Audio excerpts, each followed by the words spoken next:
Galaxy Note 10 கொஞ்சம் ஒரு வித்தியாசமான ஃபோன்.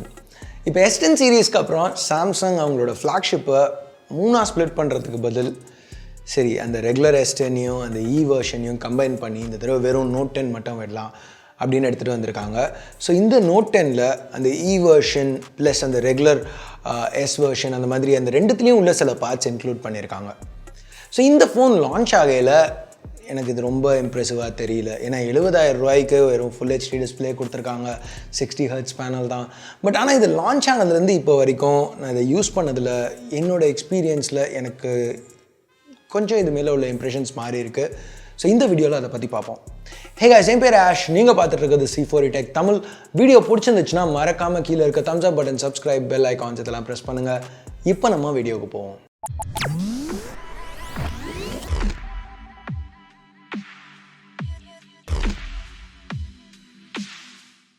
ஸோ முதல்ல ஒரு சின்ன ஸ்டார்ட்லேருந்து ஆரம்பிப்போம். Galaxy Note 10 ஃபுல் ஹெச்டி டிஸ்பிளேயோட வருது. இதுக்கு முன்னாடி சாம்சங் ஒரு Galaxy Noteல ஃபுல் ஹெச்டி டிஸ்பிளே யூஸ் பண்ணது Galaxy Note 3ல. ஸோ ஒரு நிமிஷம் அதை பற்றி யோசிச்சு பாருங்கள். Note 3 அதுக்கப்புறம் Note 10. ஸோ அவ்வளோ பேக்கில் போயிருக்காங்க. ஸோ இதனால் எனக்கு இந்த ஃபோன் லான்ச் ஆகையில் பெருசாக இம்ப்ரெசிவாக தெரியல. ஆனால் இந்த ஃபோன் நான் யூஸ் பண்ண ஆரம்பித்ததுலேருந்து எனக்கு இந்த ஃபார்ம் ஃபேக்டர் ரொம்ப பிடிச்சிருக்கு. சாம்சங்கோட S Pen எக்ஸ்பீரியன்ஸ் ரொம்பவே ஒரு டிஃப்ரெண்ட்டானது.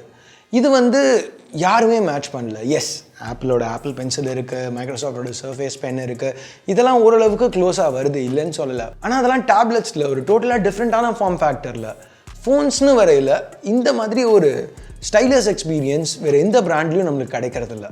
ஸோ ஜென்ரலாக இந்த மாதிரி ஸ்டைலஸ் எக்ஸ்பீரியன்ஸ் சாம்சங் அவங்களோட பெஸ்ட் ஃபோன்ஸில் பெஸ்ட் ஸ்பெக்ஸோட தான் கொடுப்பாங்க, ஒரு தடவை தவிர. ஸோ எப்போ சாம்சங் ஒரு ஃப்ளாக்ஷிப் இல்லாத ஃபோனில் ஸ்டைலஸோட, அதாவது S Penஓட கொடுத்தாங்க அப்படிங்கிறது உங்களுக்கு ஞாபகம் இருந்துச்சுன்னா கீழே கமெண்ட்ஸில் சொல்லுங்கள்.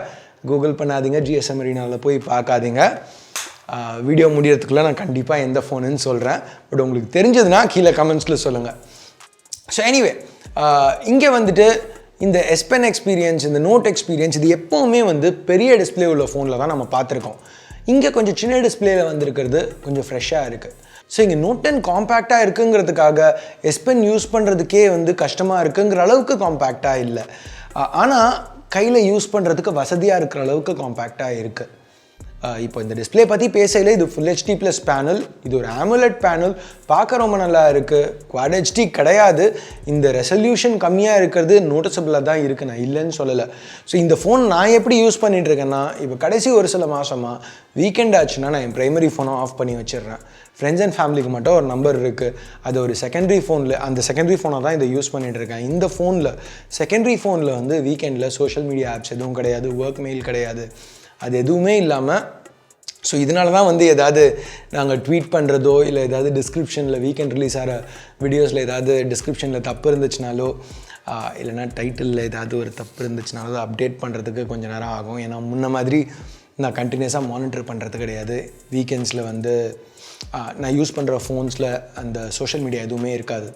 என்னோடய ப்ரைமரி ஃபோனாக கடைசி 2 வாரமாக Note 10 ப்ளஸ்ஸை யூஸ் பண்ணிகிட்ருக்கேன். ஸோ கான்ஸ்டண்ட்டாக இந்த full HD plus display, quad HD plus Note 10 plus இது ரெண்டுத்துக்கும் மாற்றி நான் ஜம்ப் பண்ணையில் இந்த ரெசல்யூஷன் டிஃப்ரென்ஸ் என்னால் ரொம்பவே நல்லா நோட்டீஸ் பண்ண முடிஞ்சுது. நான் வெறும் Note 10 மட்டும் கண்டினியூஸாக யூஸ் பண்ணிகிட்டு இருந்தால் மேபி நான் இவ்வளோ நோட்டீஸ் பண்ணியிருக்க மாட்டேன். பட் இந்த ரெசல்யூஷன் ட்ராப் நோட்டீஸ் பண்ண முடிஞ்சுது. ஆனால் பெருசாக என்னது பாதிக்கலை. Note 10ஓட டிஸ்பிளே இன்னமும் பார்க்க நல்லா தான் இருக்குது. இது ஒரு AMOLEDங்கிறதுனால நல்லா லைவ்லியாக இருக்குது, கலர்ஃபுல்லாக இருக்குது, பிரைட்டாக இருக்குது, பார்க்க நல்லா இருக்குன்னு தான் சொல்லலாம்.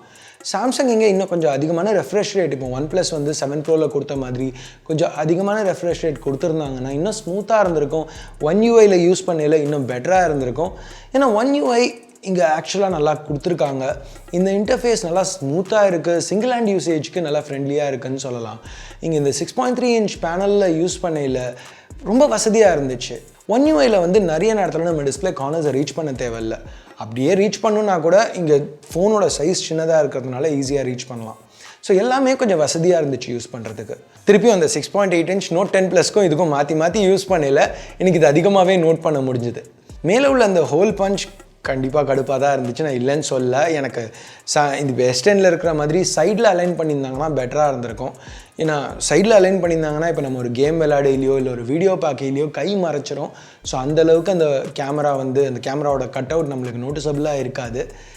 இது ஒரு டிஸ்ட்ராக்ஷனாக கண்டிப்பாக. ஆனால் போக போக பழகிடும். பெருசாக நோட் பண்ணாத மாதிரி தான் இருக்கும். பழகிடும். கண்டிப்பாக ஒரு டிஸ்ட்ராக்ஷன் தான், இல்லைன்னு சொல்லலை. இப்போ Note 10ல் இருக்கிற பெஸ்ட் பாசிட்டிவ், இருக்கிறதுலே மெயின் ஃபீச்சர் அப்படின்னு பார்த்தா அந்த ஸ்டைலஸ். ஸோ சாம்சங் இப்போ லான்ச்சில் அவங்களோட அந்த ஜைரோஸ்கோப் ஃபீச்சர்ஸ்லாம் டெமான்ஸ்ட்ரேட் பண்ணையில் கண்டிப்பாக நான் பார்த்துட்டு இதெல்லாம் கண்டிப்பாக மொக்க ஃபீச்சர்ஸ் தான். சாம்சங் ஜென்ரலாக அவங்களோட லான்ச்லேயும் சரி நோட் லான்ச்லேயும் சரி நிறைய மொக்கையான கிமிக்கி ஃபீச்சர்ஸ், அதாவது லான்ச் இவெண்ட்டில் அவங்க அதை டெமான்ஸ்ட்ரேட் பண்ணுறதுக்கு நல்லாயிருக்கும். பட் ரியாலிட்டியில் நம்ம யூஸ் பண்ணுறதுக்கு பெருசாக யூஸ்ஃபுல்லாக இல்லாத ஃபீச்சர்ஸ் நிறைய எடுத்துகிட்டு வருவாங்க. ஸோ அந்த மாதிரி இதுவும் கிமிக்ஸாக தான் இருக்கும் அப்படின்னு தான் நான் நினச்சேன். கண்டிப்பாக யார் ஸ்டைலஸ் எடுத்து இப்படி யூஸ் பண்ணிகிட்டு இருக்க போகிறாங்க, பெருசாக யூஸ்ஃபுல்லாக இருக்காது அப்படின்னு தான் நான் நினச்சேன். ஆனால் எனக்கு இந்த செல்ஃபீஸ் எடுக்கையில் கிளிக்கராக யூஸ் பண்ணுறதை நான் யூஸ் பண்ணேன். பட் அது போன வருஷமே இருந்த ஃபீச்சர் தான். நான் ஆக்சுவலாக யூஸ் பண்ணது க்ரோமில் ஏர் ஆக்ஷன்ஸ். ஸோ இப்போ நீங்கள் யோசிச்சு பாருங்கள், இப்போ பெட்டில் படுத்திருக்கையில் ஃபோன் சைடில் இருக்குது, கையில் ஸ்டைலஸ் இருக்குது. இப்போ அந்த ஃபோனில் ஏதாவது படிச்சுட்டு இருக்கையில் அப்படியே ஸ்டைலஸை லைட்டாக மூவ் பண்ணால் டெக்ஸ்ட் அப்படியே ஸ்க்ரோல் ஆகும். ஸோ இது கொஞ்சம் யூஸ்ஃபுல்லாக இருந்துச்சு. அதுக்காக இது கண்டிப்பாக யூஸ் பண்ண வேண்டிய ஒரு விஷயம். இதுக்காக 70,000 பே பண்ணுமா அப்படின்னு கேட்டால் கண்டிப்பாக இல்லை. அந்த அளவுக்கு யூஸ் பண்ணணும், கண்டிப்பாக எல்லாருக்கும் இருக்க வேண்டிய ஒரு ஃபீச்சர்னு நான் சொல்லவே இல்லை. நான் சொல்கிறது என்னென்னா, சாம்சங் இது ஒரு கிமிக்காக கொடுக்கல, இது ஒரு யூஸபிள் ஃபீச்சர் தான். டே டு டே இந்த ஃபோன் நம்ம கையில் வச்சுருந்தா, இந்த ஸ்டைலஸ் நம்ம யூஸ் பண்ணிகிட்டு இருந்தால் ஏர் ஆக்ஷன்ஸ் ஒரு யூஸ் பண்ண முடிஞ்ச ஃபீச்சர், கிமிக் கிடையாது அப்படிங்கிற பாயிண்ட்லேருந்து தான் சொல்கிறேன். ஸோ அடுத்து யூஸ்ஃபுல் ஃபங்க்ஷன்ஸ் பற்றி பேசையில் பிக்ஸ்பி ரொட்டீன்ஸ், குவிக் கமாண்ட்ஸ் இது கொஞ்சம் யூஸ்ஃபுல்லாக தான் இருந்துச்சு. இதை பற்றி தனியாக ஒரு வீடியோ பண்ணியிருக்கேன். அந்த வீடியோ வேணால் செக் பண்ணி பாருங்கள். நிறைய டாஸ்க்ஸை ஆட்டோமேட் பண்ணுறதுக்கு அவங்களோட பிக்ஸ்பி அசிஸ்டண்ட்டை யூஸ் பண்ணி நிறைய ஃபீச்சர்ஸ் எடுத்துகிட்டு வந்திருக்காங்க. அது நல்லாவே யூஸ்ஃபுல்லாக இருந்துச்சு.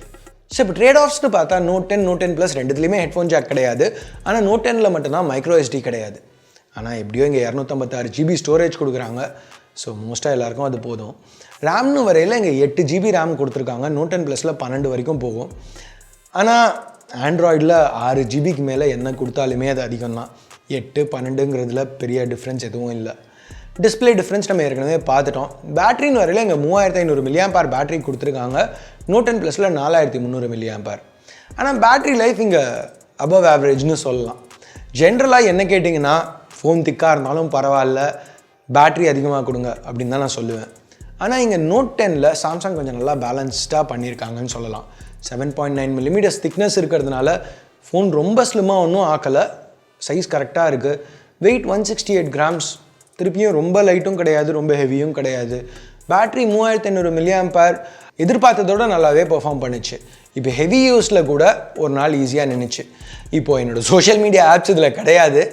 ஆனாலும் வீக்கெண்ட்ஸ் தான் நான் மோஸ்ட்டாக இப்போ ஒரு பிசி கேம் ஆனாலும் இதில் ஜென்ரலாக இந்த ஸ்டெரியோ ஸ்பீக்கர்ஸோட பாட்டு ப்ளே பண்ணிட்டு தான் இருப்பேன். நாள் ஃபுல்லாக ஸ்பாட்டிஃபைல ஏதாவது ப்ளே ஆகிட்டு தான் இருக்கும்.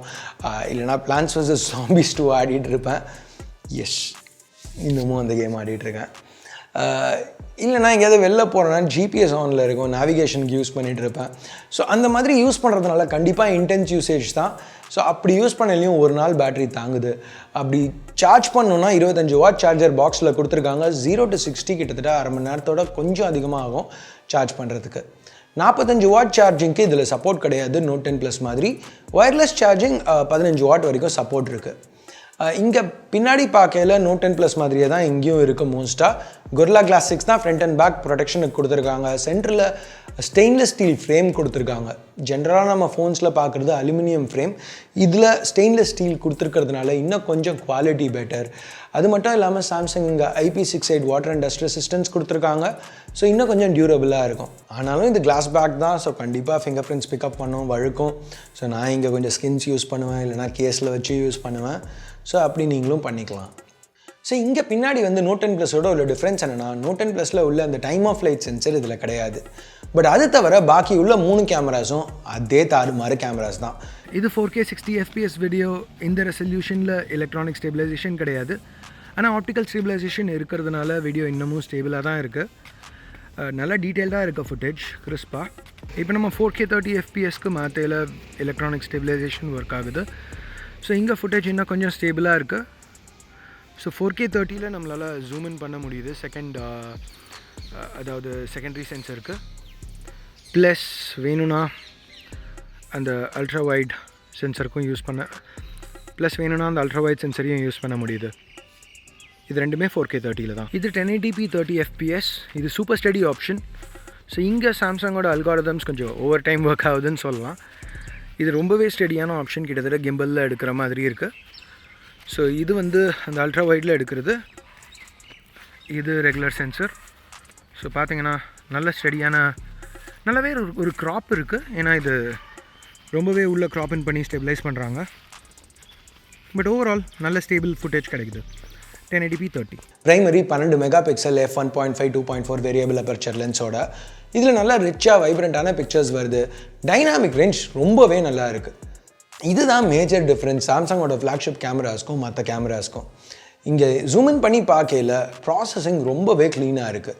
லோ லைட்டில் அந்த ஆப்டிக்கல் இமேஜ் ஸ்டேபிளைசேஷனும் நைட் மோடும் சேர்ந்து ரொம்ப நல்ல இமேஜஸ் ப்ரொடியூஸ் பண்ணுது.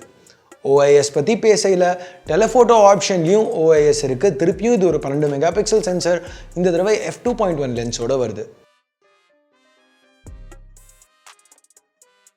அல்ட்ரா வைட் ஆப்ஷனும் ரொம்பவே இம்ப்ரெசிவாக இருக்குது. இங்கே திருப்பியும் ட்ரேட்மார்க் சாம்சங் கலர்ஸ் இருக்குது. நல்ல பஞ்சியான இமேஜஸ் ரொம்பவே நல்லா வருது. இங்கே TOF சென்சர் இல்லாட்டியும் Note 10ல் போர்ட்ரேட் வீடியோஸ் எடுக்க முடியும். இதுவும் ஓரளவுக்கு நல்லாவே தான் வந்துச்சு. பேக்ரவுண்ட் பிளர் பார்க்க நல்லா தானே இருக்குது. என்ன நினைக்கிறீங்க கீழே கமெண்ட்ஸில் சொல்லுங்கள். செல்ஃபீஸ்னு வரையில் இங்கே ஒரு கேமரா தான் இருக்குது. இது ஒரு 10 மெகா பிக்சல் f2.2. இதில் ஆட்டோ ஃபோக்கஸ் இருக்குது. டைனாமிக் ரேஞ்ச் இதில் ரொம்பவே நல்லா தான் இருந்துச்சு. சாம்சங் இங்கே ஒரு கிராப்டன் ஆப்ஷன், ரெகுலர் ஆப்ஷன் ரெண்டுமே கொடுக்குறாங்க. அஃப்கோர்ஸ் லைவ் ஃபோக்கஸும் இருக்குது. லைவ் ஃபோக்கஸ் ஷாட்ஸும் எதுவும் குறை சொல்லிக்கிற மாதிரி இல்லை. ஸோ ஓவரால் இந்த Note 10 நான் எதிர்பார்த்ததோடு எனக்கு இது இன்னும் இம்ப்ரெசிவாக தான் இருந்துச்சு. 70,000 ரூபாய்க்கு கண்டிப்பாக சாம்சங் இன்னும் அதிகமாக கொடுத்துருக்கணும். ஒரு quad HD display, micro SD, 45 watt charging support, 12 GB RAM maybe அதெல்லாம் கொடுத்துருக்கணும். ஆனால் கொடுக்கல. இதுதான் Note 10. இது வேல்யூ ஃபார் மணி ஃபோனா கண்டிப்பாக கிடையாது. இது பர்ஃபெக்ட் ஃபோனா கண்டிப்பாக கிடையாது. இதில் நிறைய பிரச்சனை நிறைய ஒமிட் பண்ணியிருக்காங்களா? ஆமாம் பண்ணியிருக்காங்க. ஆனால் இது எனக்கு பிடிச்சிருக்கா? ஆமாம் பிடிச்சிருக்கு. உங்களுக்கு சின்ன ஃப்ளாக்ஷிப் ஃபோன்ஸ் பிடிக்கும்னாலும் நீங்கள் Note 10 ட்ரை பண்ணி பார்க்கலாம். நல்லா இம்ப்ரெசிவான ஒரு சின்ன ஃபோன். இதில் நான் சொன்ன மாதிரி சில நெகட்டிவ்ஸ் இருக்குது. பட் ஓவரால் நல்ல ஒரு காம்பேக்ட் ஃபோனாக, ஒரு நல்ல ஒரு ஆல்ரவுண்ட் பேக்கேஜாக எடுத்துகிட்டு வந்திருக்காங்க. ஸோ இதுதான் Note 10 பற்றி என்னோட கருத்து. ஸ்டார்டிங்கில் கேட்ட அந்த கேள்விக்கு பதில், சாம்சங் ஒரு மிட்ரேஞ்ச் நோட்டில் ஸ்டைலஸோடு எடுத்துகிட்டு வந்தது. 2014 Note 3 Neo அப்படின்னு ஒரு ஃபோன் எடுத்துகிட்டு வந்தாங்க. இது 720p டிஸ்பிளேயோட ஒரு மிட்ரேஞ்ச் சிப்போடு எடுத்துகிட்டு வந்தாங்க. இது ஒரு எக்ஸ்பிரிமெண்ட், ஒர்க் அவுட் ஆகலை, ஒழுங்காக வைக்கலை, அதோடு அப்படியே விட்டாங்க. ஸோ இதை கரெக்டாக கெஸ் பண்ணிங்களா? யாருக்காவது ஞாபகம் இருந்துச்சா? ஸோ எனிவே அவ்வளோதான் இந்த வீடியோவுக்கு. பிடிச்சிருக்கு பிடிக்கல என்ன நினைக்கிறீங்களோ அதை பேஸ் பண்ணி கீழே உள்ள தம்ஸ் அப் தம்ஸ் டவுன் பட்டனை ப்ரெஸ் பண்ணுங்கள். சப்ஸ்கிரைப் பண்ணலன்னா சப்ஸ்கிரைப் பட்டன் ஏற்கனவே சப்ஸ்கிரைப் பண்ணியிருந்தீங்கன்னா பக்கத்தில் உள்ள பெல் ஐக்கான் இதெல்லாம் ப்ரெஸ் பண்ணுங்கள். அப்போ தான் நான் போடுற வீடியோஸை நீங்கள் மிஸ் பண்ணாமல் பார்க்க முடியும். ஸோ அடுத்த வீடியோவில் உங்களை திருப்பி சந்திக்கிற வரைக்கும் என் பேர் ஆஷ். நீங்கள் பார்த்துட்டு இருக்கிறது C4E Tech Tamil. Have a nice day. Bye.